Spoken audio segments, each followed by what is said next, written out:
Intention alone is not enough to change reality, and because of that, most teachings on manifestation stop too soon. They tell you to set an intention, to visualize what you want, to imagine it vividly until you can almost touch it. And while that practice is powerful, it is incomplete. The quantum field does not respond to half-finished signals.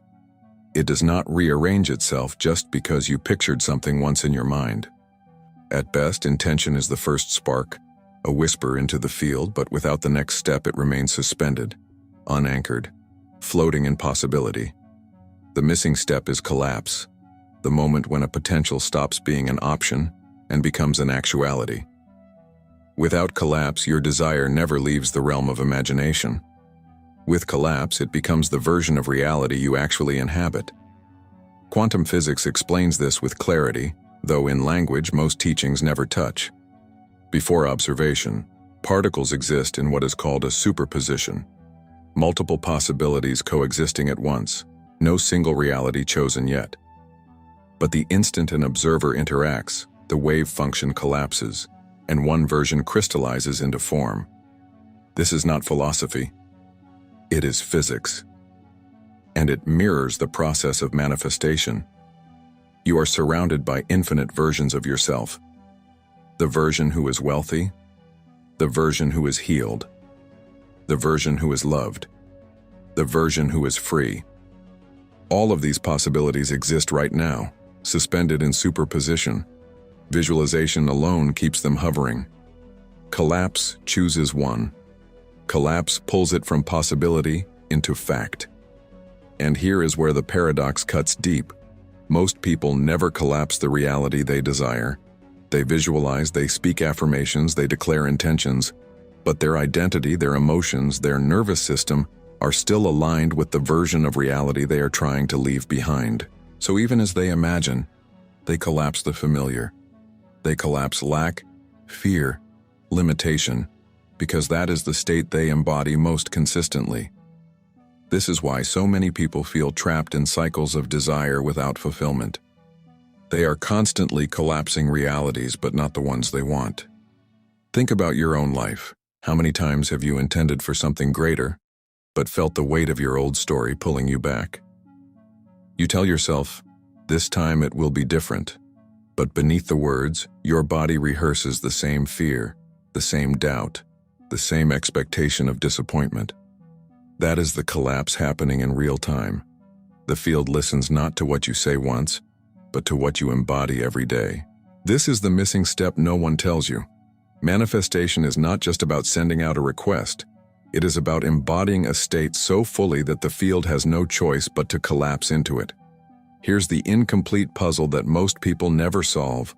If collapse is always happening, how can you direct it toward what you actually want? The answer is not effort. It is not about trying harder, visualizing longer, or forcing belief. Collapse happens naturally when coherence exists. Coherence between thought, emotion, and body. Coherence between the state you hold and the reality you desire. When intention, feeling, and physiology align, collapse is inevitable. The field cannot deny a stable signal. The real question is not, can I manifest this? But can I hold the state long enough for the collapse to occur? This is why so many teachings feel unsatisfying. They hand you half of the equation. They tell you to wish, to hope, to dream, but they never explain that without collapse, you are only rehearsing possibilities, not living them. And this is why people spend years repeating affirmations without results. They never move past intention into embodiment. They never cross the invisible line where the field stops listening to their words and starts responding to their state. But wait until you see what happens when you do, when you step beyond imagining and actually collapse into the version of yourself that already has what you desire. That is when reality bends. Every tradition, ancient and modern, has hinted at this truth. Mystics spoke of faith not as hoping but as knowing. Neville Goddard said to assume the feeling of the wish fulfilled, not as a temporary act, but as a state of being. Joe Dispenza explains that when you embody a future emotion before it arrives, your body is already living in that reality, and the field reorganizes to match. All of these teachings converge on one point. Collapse is not about wishing, it is about becoming. And becoming is always silent, always internal, always invisible to the outside world until the evidence appears. So here is the open loop we leave hanging in the air. If collapse is the missing step, and if it is the only step that transforms possibility into fact, then how exactly do you practice it? How do you stop visualizing your desires as if they are far away, and instead step into the version of reality where they are already here? The answer will require you to challenge the very way you think about manifestation. Because what you are about to discover is that the collapse is not something you do once, it is something you live. And once you see how to live as the collapse, you will never return to the old way of hoping again. Physics has a way of stripping away illusions. At its smallest levels, reality does not behave the way we expect.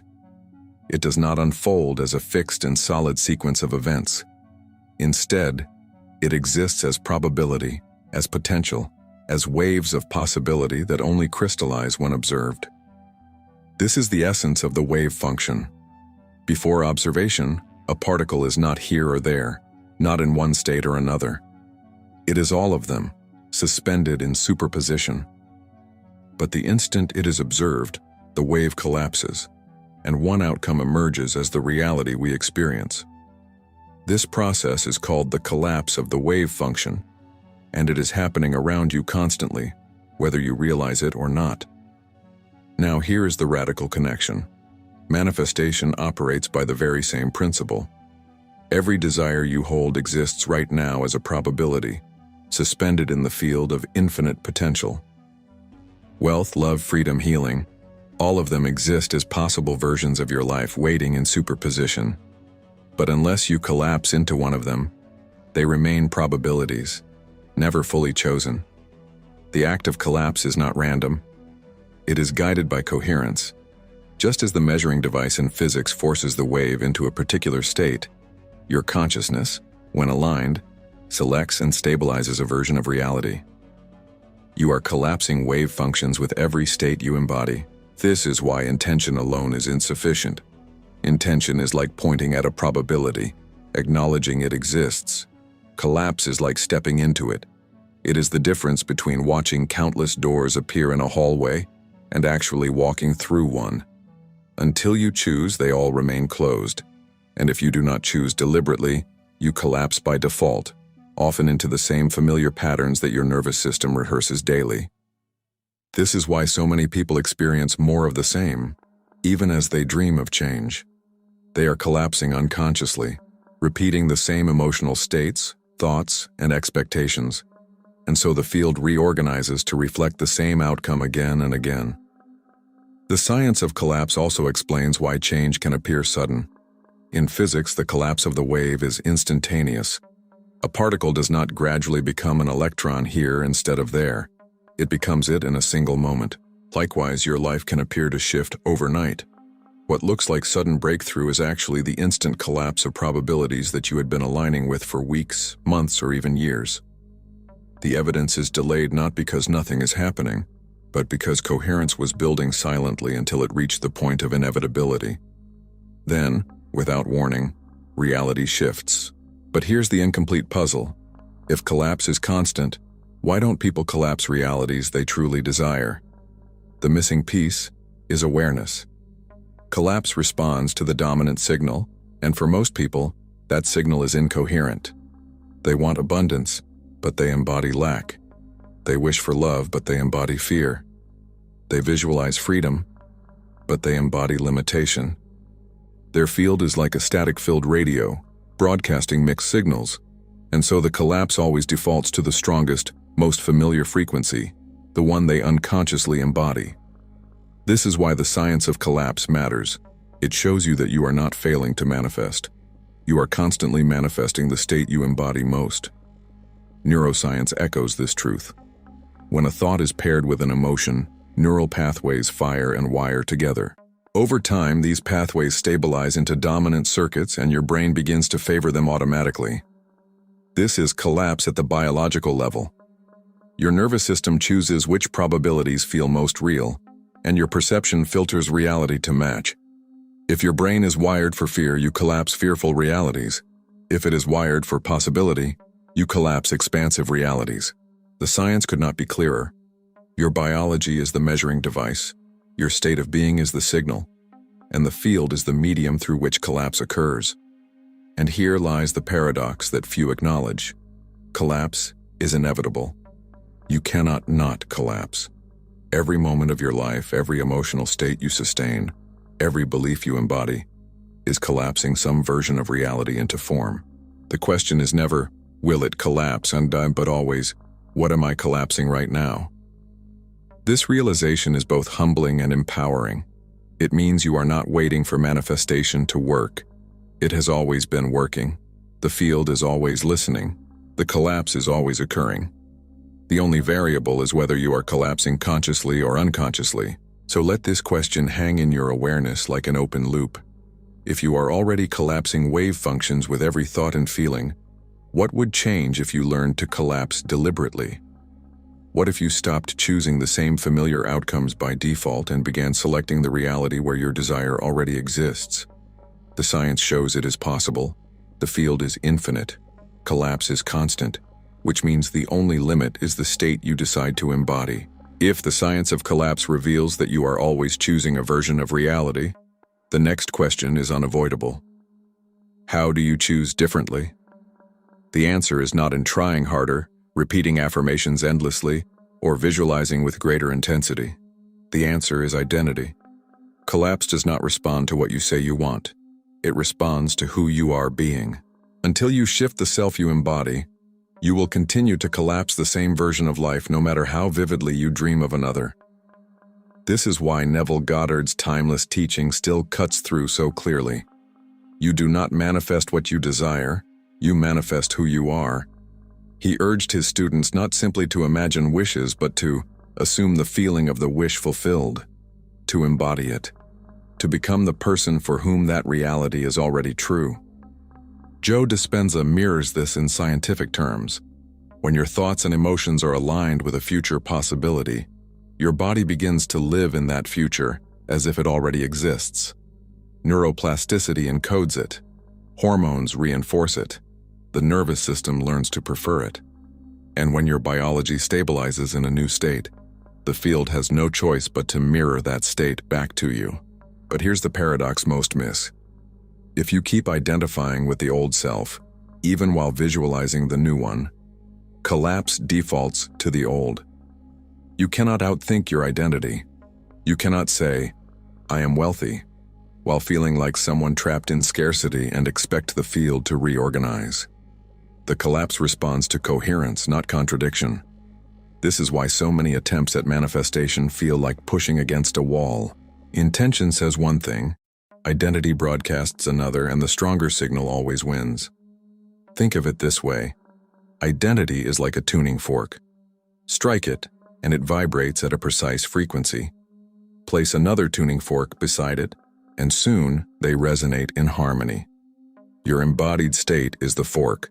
The quantum field is the surrounding space. Whatever frequency you hold consistently, the field begins to resonate with. If you hold the vibration of lack, the field reflects lack. If you hold the vibration of abundance, the field reflects abundance. Collapse is resonance in action, and resonance is always dictated by identity. Let's pause here for a pattern interrupt. You do not attract what you want. You collapse what you are. This is why chasing, begging, and grasping never work. They are frequencies of separation. The field reads them as incoherence, but when you live as though it is already so, when you no longer question whether it will happen, collapse locks into place. The field has no resistance to coherence. It has no choice but to respond. So how do you embody the desired state? It begins in the body, not the mind. Your nervous system must learn what it feels like to already live the reality you seek. This is why emotions are the language of collapse. Thoughts without feelings are empty signals. But when thought and emotion fuse, the body begins to believe. Gratitude is one of the most powerful tools here, because gratitude presupposes fulfillment. When you feel grateful for something you have not yet seen, you teach the body that it is already real. That emotional state rewires the brain, regulates the heart, and generates a coherent field. That coherence collapses probabilities. Story after story confirms this. Someone who lived years in financial struggle finally decided to stop identifying as broke and began quietly embodying abundance. Nothing changed overnight, but internally, the shift was radical. They walked differently, breathed differently, made choices differently. Weeks later, opportunities appeared that had never seemed available before. Friends said, "You seem different," without knowing why. The truth is that collapse had shifted, because identity had shifted. And when identity changes, the ripple is unstoppable. But here's the curiosity loop that must remain open. What if embodying is not about forcing belief, but about surrendering into it? What if the state is not something you create, but something you allow? This flips the struggle on its head. Instead of straining to believe, you release the need to prove. Instead of announcing the change, you live as though it has already occurred. This is the silent power of embodiment. It requires no performance. It simply requires coherence. Science supports this at every level. When you consistently embody a new emotional state, synaptic pruning begins. Old circuits that no longer match your identity weaken and die. Simultaneously, new connections grow stronger, stabilizing the new self. This is biology collapsing probability. And because biology feeds into the field, reality reorganizes accordingly. Spiritually, traditions call this faith, assumption, or surrender. Scientifically, it is coherence and neuroplasticity. Both point to the same truth. Embodiment is the mechanism of collapse. So let me ask you directly, what reality are you embodying right now? Not what are you wishing for, but what are you living as if it is already true? Your answer to that question determines what collapses.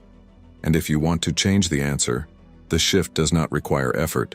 It requires identity. Once you step into the state where your desire already exists, the field cannot ignore it. Collapse follows identity as surely as night follows day. Understanding collapse in theory is not enough. Knowing that reality responds to identity is powerful. But unless you anchor that knowledge into practice, it remains an abstract idea. Collapse must move from concept into embodiment, and embodiment requires repetition. Think of it like training a muscle. You cannot expect strength from one exercise. It is the daily, quiet practice that creates transformation. And these practices are not dramatic. They are silent rituals, small, intentional shifts that stabilize coherence until collapse becomes inevitable. Breath is the first and simplest of these rituals. Science shows that slow, coherent breathing regulates the nervous system, shifting the body from survival into creation. When you inhale slowly, hold gently, and exhale longer than you inhale, your heart rhythm becomes ordered. Your brain waves synchronize, and your entire system enters coherence. In that state, the signal you send into the field strengthens exponentially. It is not about forcing the breath, but about training the body to feel safe enough to broadcast a new frequency. Just a few minutes a day rewires the baseline of your biology. Imagination is the second pillar, but not imagination as wishful thinking. Imagination as rehearsal. Neville Goddard insisted that the subconscious cannot distinguish between lived experience and vividly imagined experience. Neuroscience agrees. When you rehearse a scenario with sensory detail, the same neural circuits fire as if you were living it. This is why athletes visualize performance before stepping into the arena. It primes the brain and body for success. To practice collapse, you must imagine not from the outside, but from within the desired reality. Feel the room, hear the sounds, sense the emotions of already living it. The richer the rehearsal, the more convinced your body becomes, and the more stable the collapse grows. Sleep is another hidden gateway. The minutes before sleep are when your brain enters the theta state, a bridge into the subconscious. If you fall asleep rehearsing lack, you instruct your subconscious to reinforce lack throughout the night. But if you fall asleep rehearsing fulfillment, grateful, peaceful, embodying the desired state, you carry that signal into the deepest layers of mind.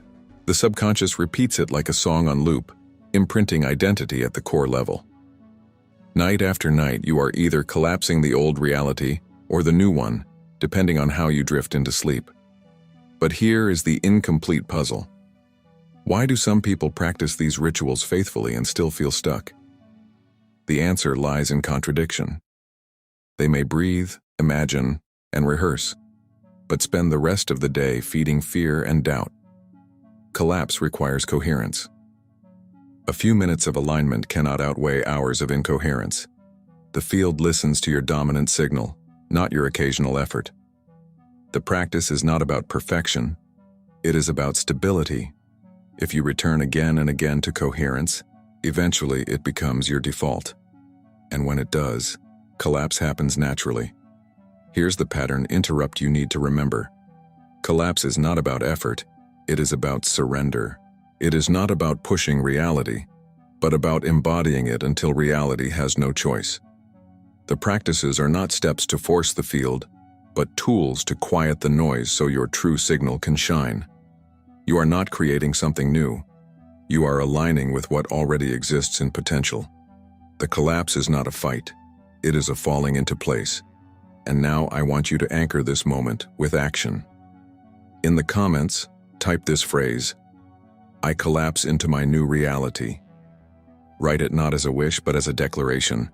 See it as the first ripple of coherence you are choosing to broadcast. It may look like simple words, but in truth, it is a signal to your subconscious that you are stepping into embodiment. The act of writing it out is itself a small collapse, a choice that aligns you with the reality you seek. Let's return to practice. Beyond breath, imagination, and sleep, the fourth ritual is micro-habits. Every small action that reflects your desired identity reinforces coherence. If you are collapsing into health, choose one action each day that a healthy person would take. If you are collapsing into abundance, make one decision daily from the state of abundance, even if small. These micro-habits teach your nervous system consistency. Over time, they weave the desired state into your biology, and the collapse stabilizes until it becomes irreversible. Ancient traditions always pointed toward the same truth. Yogic practices of pranayama, Buddhist meditations on compassion, Christian prayers of faith, mystical visualizations, all of them are technologies of collapse. They were never about pleasing a god or performing rituals for others. They were about aligning inner coherence with the greater field. When you practice collapse daily, you are not inventing something new. You are tapping into timeless methods humanity has always used to choose reality. So let me leave you with this curiosity loop. What happens when you stop practicing collapse only in moments of meditation and begin carrying it into every breath, every choice, every night of sleep? What happens when coherence is no longer an occasional exercise but your way of being? That is when collapse stops being something you do and becomes who you are. Every collapse begins as something invisible, internal, almost imperceptible. But once it stabilizes, its effects extend far beyond you. Like ripples moving outward from a single drop, the realities you collapse radiate into your environment, shaping events, influencing relationships, and drawing circumstances into alignment. What begins as silence becomes a wave strong enough to reorganize entire aspects of your life, even though no one else can trace its origin. This is the ripple of collapsed realities, the unseen consequence of embodying a new state until the field has no choice but to respond. Consider relationships. How many times have you tried to change someone through words, persuasion, or argument, only to find them resisting even more? Yet when you shift your own state, they often change without explanation. Collapse works like resonance. Just as a vibrating string sets another string into motion, your embodied state sends signals that others unconsciously attune to. A calm person enters a tense room, and within minutes, the atmosphere begins to soften. A person radiating certainty influences others to feel safe without speaking a word. These are ripples of collapse in action, silent, invisible, but undeniable. Physics offers the same explanation. Energy fields influence one another without physical contact. When one system vibrates in stability, others near it are pulled into resonance. Rupert Sheldrake's morphic fields describe this as a transfer of patterns, and quantum mechanics shows it through entanglement. Particles linked in such a way that a change in one instantly affects the other, regardless of distance. When you collapse a new reality within yourself, the ripple moves into the larger field, reorganizing probabilities around you. It is not magic. It is coherence rippling through the web of connection. But here is the incomplete puzzle. If collapse ripples outward, why don't people notice immediately? Why does it sometimes take weeks or months for evidence to appear? The answer lies in timing. A ripple expands gradually. It starts close to the source and then extends outward, touching further and further edges. The first shifts may be subtle. Your emotions feel lighter, your body feels calmer. Small coincidences occur. Then the ripple grows stronger. Opportunities arrive, conversations open, relationships shift. Finally, the wave reaches the distant shores of your life, creating visible transformation. The delay is not proof that nothing is happening. It is proof that the ripple is still moving. Think of it like planting seeds underground. You cannot see the growth immediately, but roots are forming invisibly. One day, seemingly overnight, sprouts appear. To outsiders, it looks sudden. To you, it is the natural result of silent work beneath the surface. The ripple of collapsed realities functions the same way. By the time others see the change, the process has been unfolding silently for far longer than they realize. This explains why some people appear to experience overnight success. They were embodying coherence quietly for years. They collapsed realities internally long before external evidence appeared. Then, when the ripple reached a threshold, everything reorganized at once. From the outside, it looks miraculous. From the inside, it is inevitable.